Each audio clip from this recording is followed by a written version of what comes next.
Welcome into the Solo Shot Sports Podcast. I'm your host, Dom Manna. Happy Solo Shot Saturday, everyone.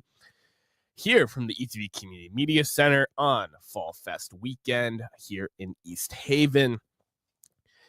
Man, when I was listening to my favorite baseball podcasts out there, a lot of people were talking about, hey, the playoffs are already set. They're just playing for seeding now. They're playing for the buys. They're playing for matchups.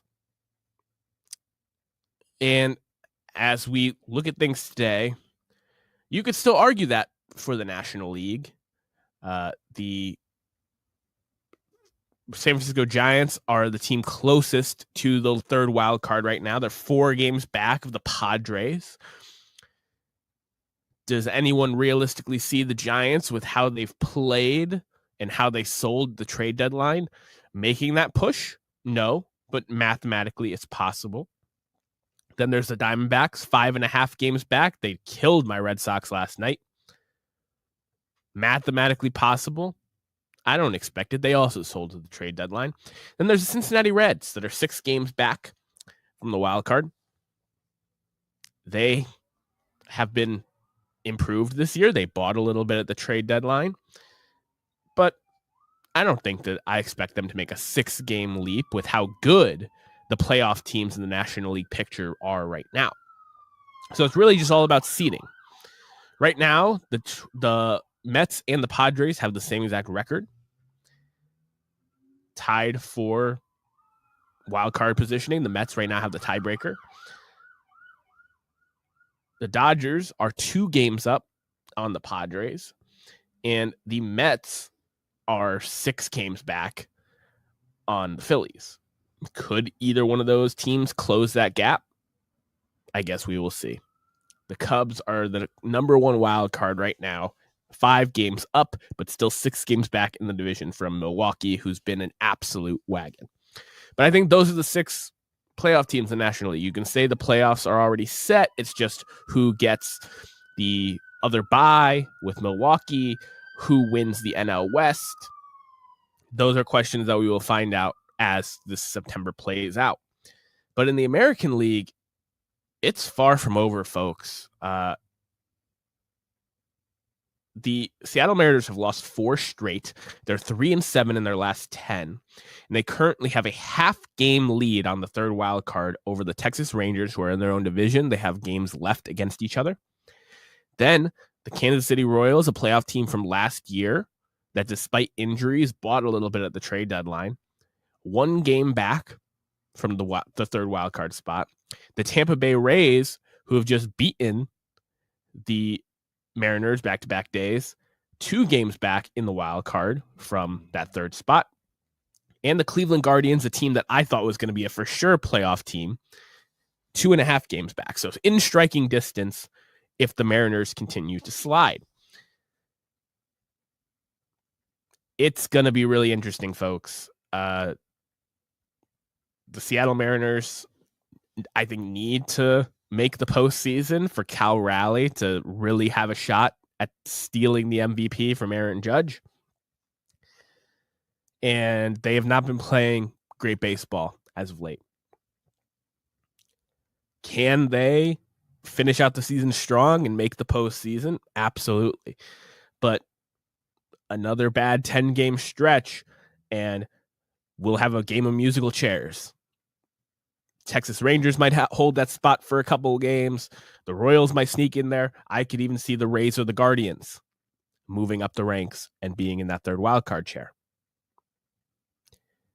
Very, very interesting to see how that plays out, because there are big implications for all of those organizations in terms of what they do this offseason and going forward, depending on if they can make the postseason and go on a run or not.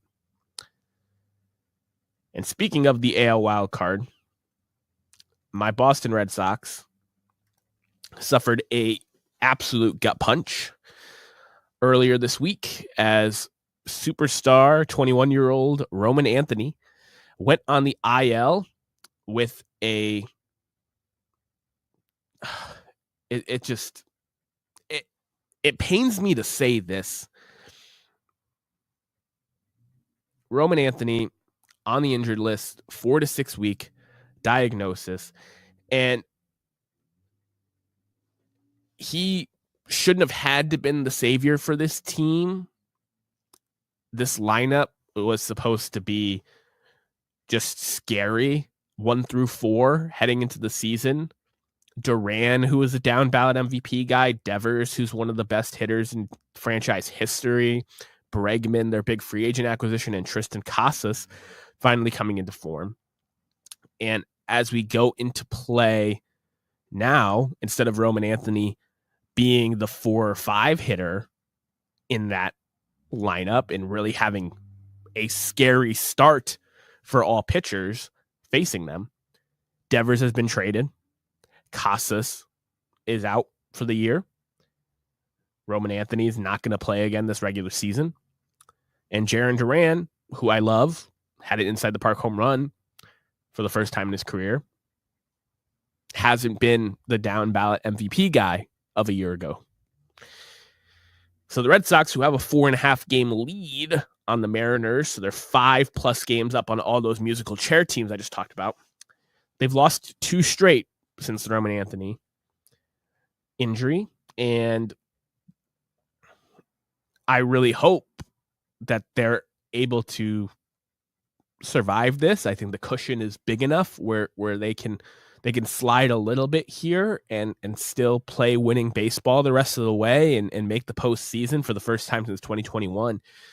But even when they do, this lineup is not the lineup that I was promised, the lineup that I was picking to make a wild card spot this year. Roman Anthony might be back for the playoffs. Might. But we will see. I just hope that people are saying, oh, he has the contract, so he'd be more likely to push back, to come back even if he's not 100% because he has the financial security. He's 21 years old, man. And while I think the Red Sox are good enough to be a playoff team, and I do want to see playoff baseball in Fenway again, without Rafael Devers, without Tristan Casas, without Roman Anthony, without MVP ballot Jarren Duran, I don't see this team as a serious World Series threat.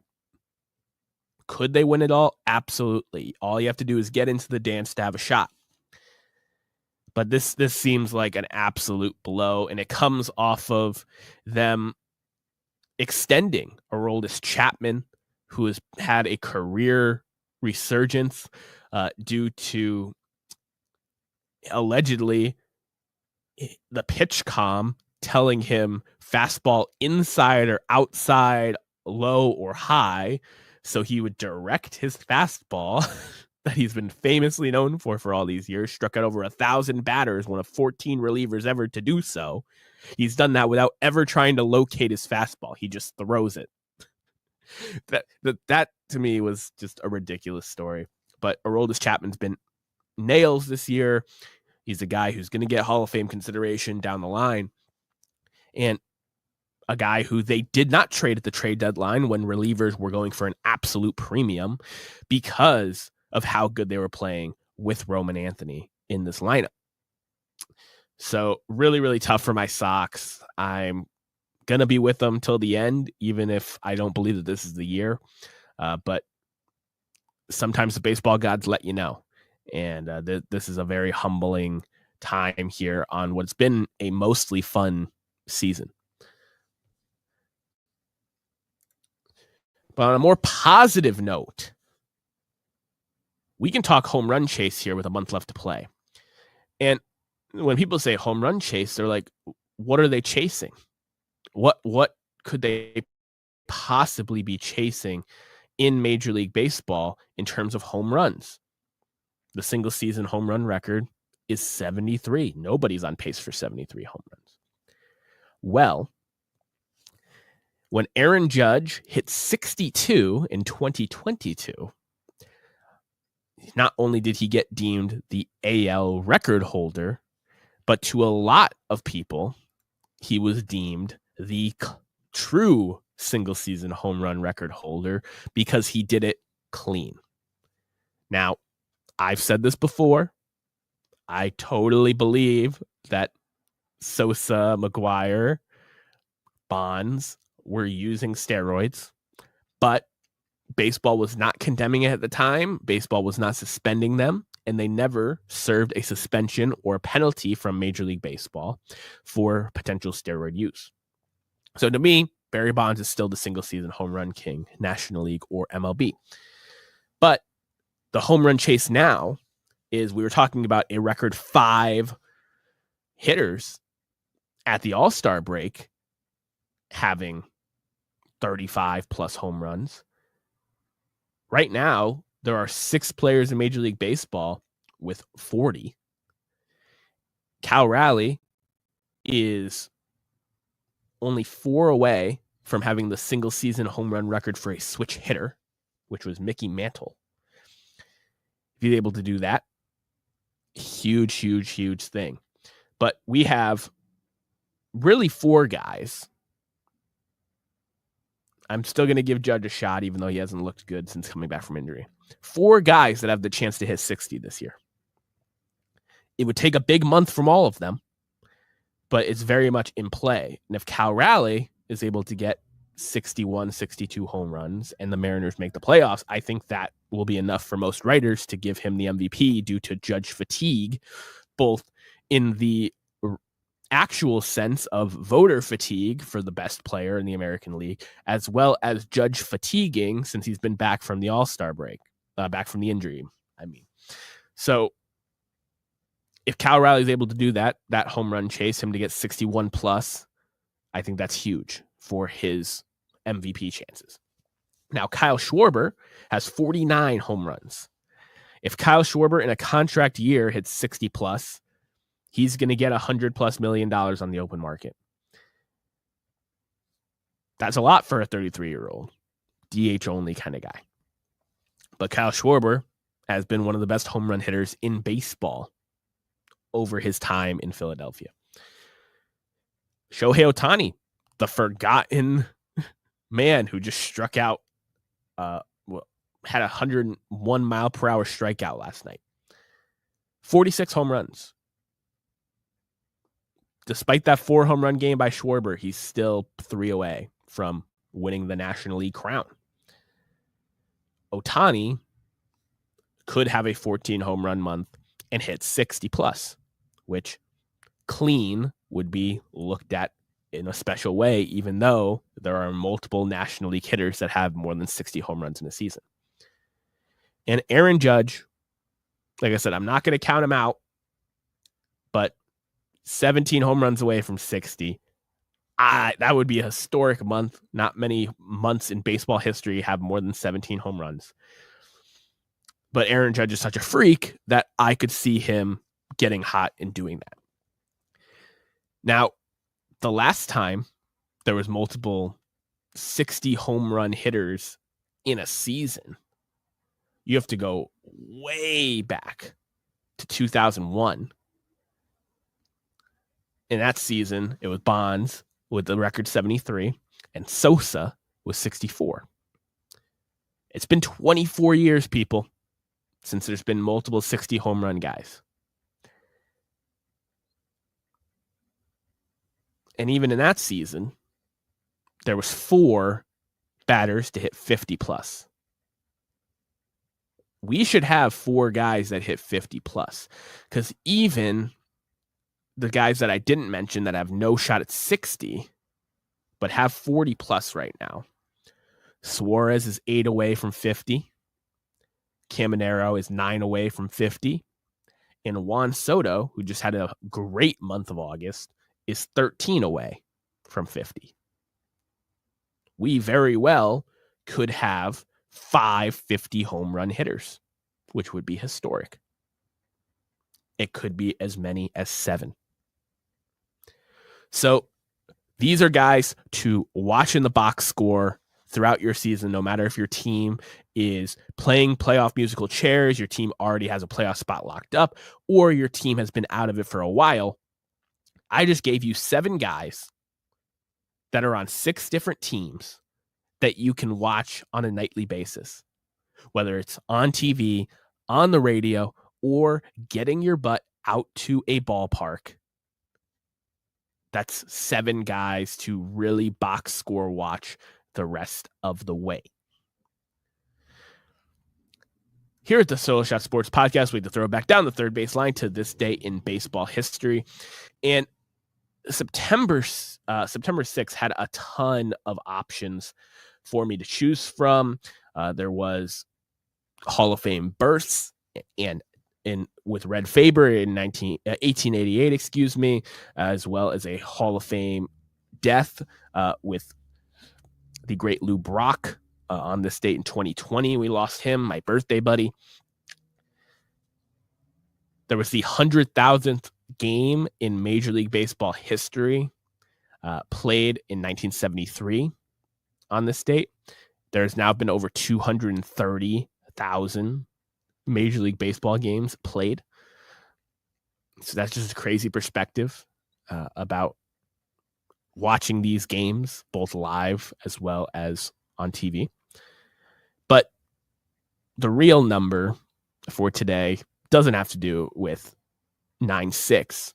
It has to do with 21-31, because on this date, Cal Ripken became the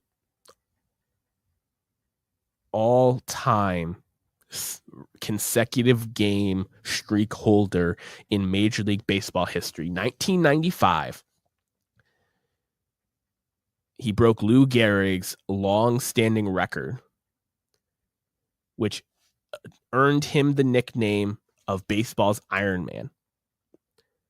It remains one of the most unbreakable records there will ever be. Going into play today, the active leader for consecutive games played is Matt Olson with 761. I talked about Matt Olson with sneaky 500 home run guys because he plays a lot and often. He doesn't miss time. Cal Ripken Jr. had a 22-minute standing ovation where he walked around the stadium, tipping his cap, high-fiving fans when he broke this record, and then went on to go 2 for 4 with a home run in an Orioles win. I get a lot of flack for this when I say Cal Ripken is the greatest shortstop of all time. I have highlighted him on the podcast before. He is at least the greatest shortstop since integration. 95.9 career WAR, 3,184 hits, 431 home runs, 276 career batting average. He has 2 MVPs, a Rookie of the Year, 19 All-Star appearances, won a home run derby, has a World Series ring, 2-time Gold Glove winner, 8-time Silver Slugger, 2-time All-Star Game MVP, and he won the Roberto Clemente Award for being an absolute great player.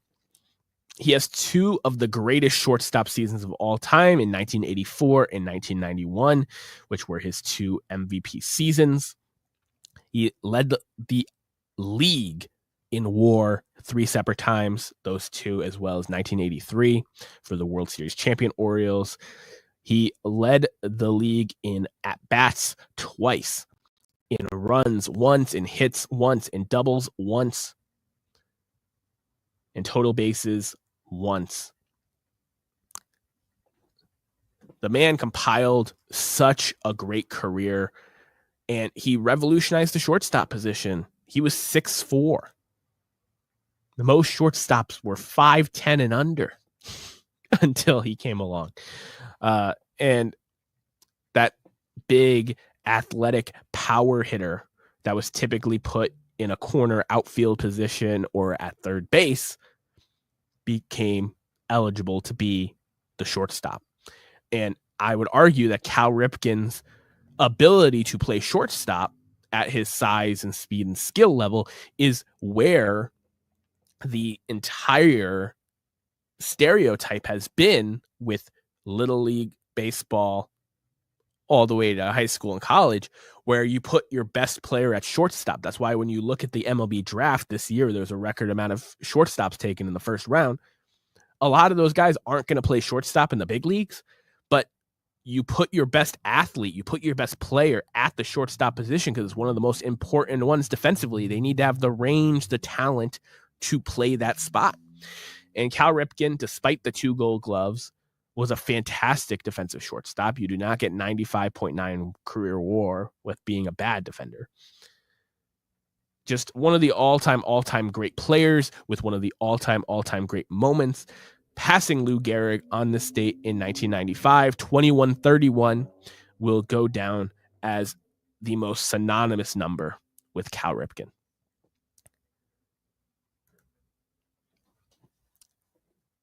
From glorified and celebrated to you can't look away and disgusted.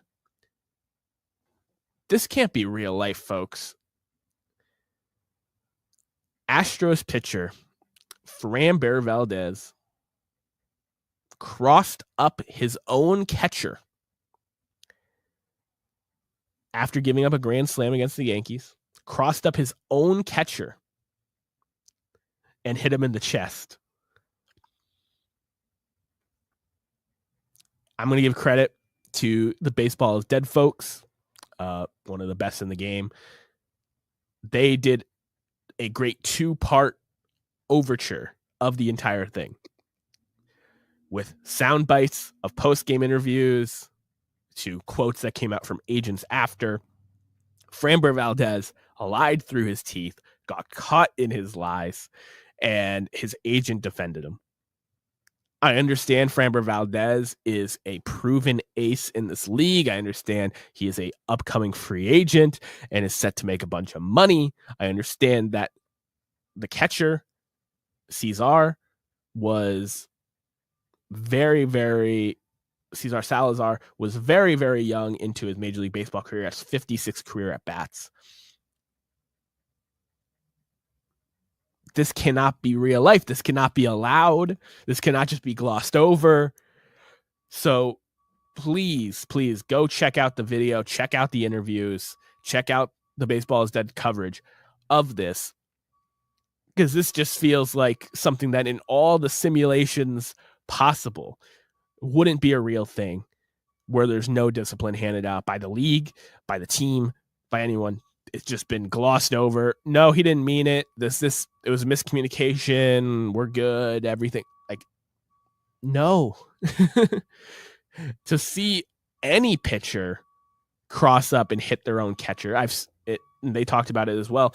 There's been a few times where catchers and pitchers have set up to smoke the umpire, which is also ungodly and disgusting.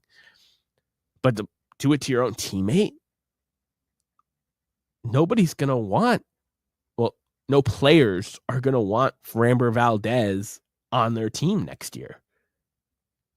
There's going to be owners and GMs that want a guy who can pitch to the tune of a 3.4 ERA with a lower FIP, guy who's routinely been in the high 2s, low 3s ERA wise, pitches 180, 200 innings, a lot of strikeouts.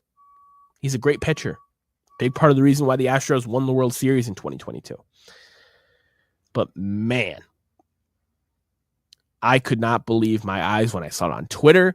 I could not believe my ears when I heard all the sound bites on Baseball is Dead. And this kind of thing just shouldn't be real. And I talk about this all the time with my friends who don't really keep up with the modern game of baseball and talk about, hey, like, I love the history of the game and how baseball used to be in XYZ. You can watch any one of the 230,000 plus games that have been played in Major League Baseball history, and there is a reasonable chance that you can see something that doesn't happen for another decade, that doesn't happen for another 50 years, or that has never happened in the over 150-year game of Major League Baseball. whether it's disgusting like Framber Valdez or historic like an absolute gem performance. So don't be afraid to follow the modern game, to tune into more than just the box score, to watch these games, to watch these players, to watch these careers, because you truly never know what's going to happen on a baseball diamond any given day. I appreciate each and every one of you for spending part of your Saturday with me. If you enjoyed the show, make sure that you like and subscribe on YouTube if you haven't already. Leave me a review if you're listening on audio only. And I will be back next Solo Shot Saturday with more baseball content.